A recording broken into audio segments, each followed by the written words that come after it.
Hi, I'm Chris, and today I'll be doing a comparison video for remote desktop applications that I've used in my line of work, you know, working with computers and whatnot.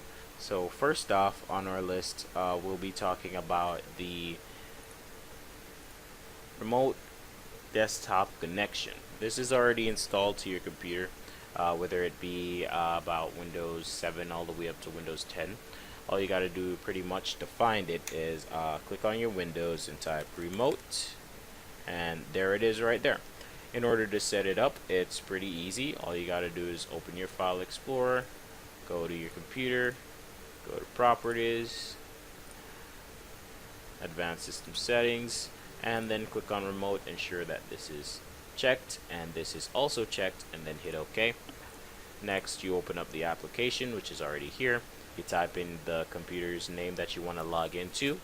Once you hit login, it's going to ask you for your username, and you type in your password and accept the certification, and you're good to go.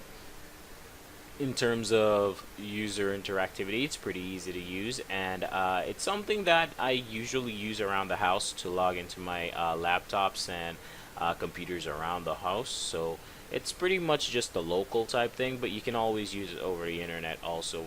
File transfers are actually pretty darn quick also. There's no form of lagging or slowing down. There is no tearing in terms of display. There is no form of overusage of your computer's resources. Everything runs perfectly fine in terms of user activity. Next on the list would be AnyDesk. This is a program I've been using for like the past year or so. It's pretty much self-explanatory thing. All you gotta do is just go to the website to find it. The only con of this program is that you gotta have to actually find it.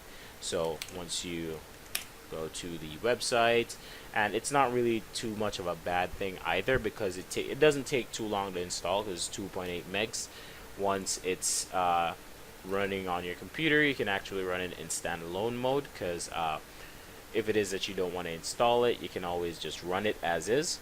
And then once you're installing, all you got to do is pay attention to this blue line, click install AnyDesk, follow the steps you need to take, and then you're good to go.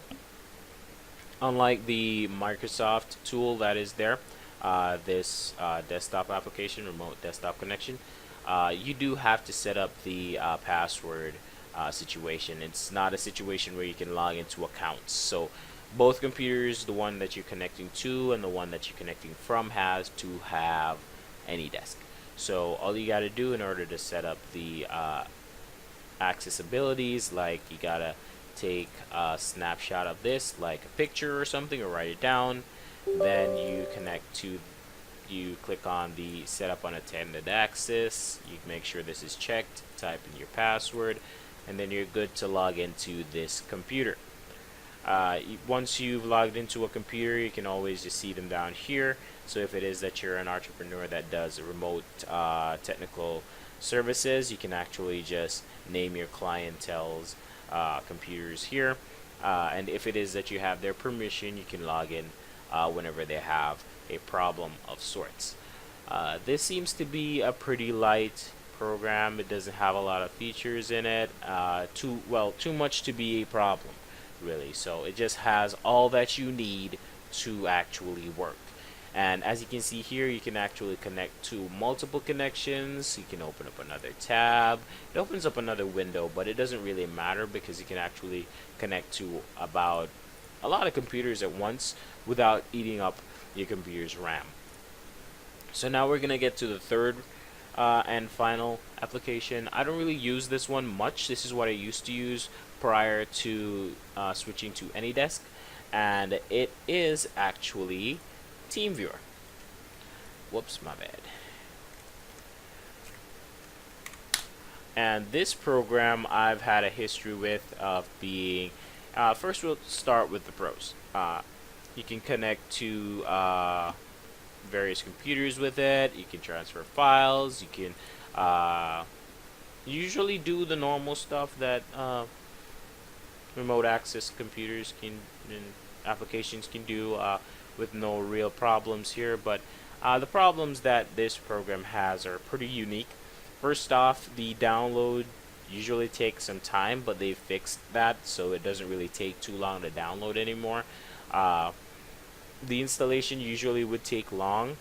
I'm not pretty sure how long it takes these days, but I've actually moved up from using this program.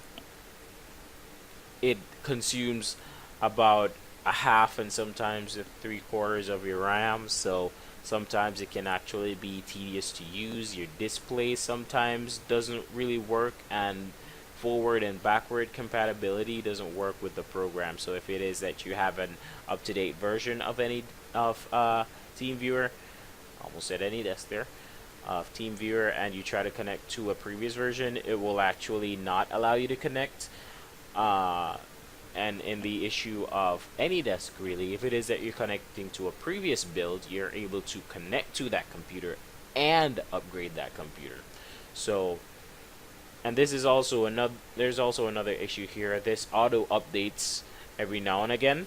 So sometimes when it is that you're going to use your team viewer, it will tell you that an update is available, and most people just usually click on it, and it takes forever to like uninstall, reinstall the update, and it actually just left a bad taste in my mouth for the most part.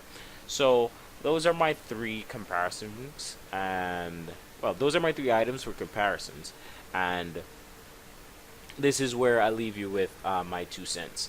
In terms of like user functionality, I'd recommend you go with AnyDesk.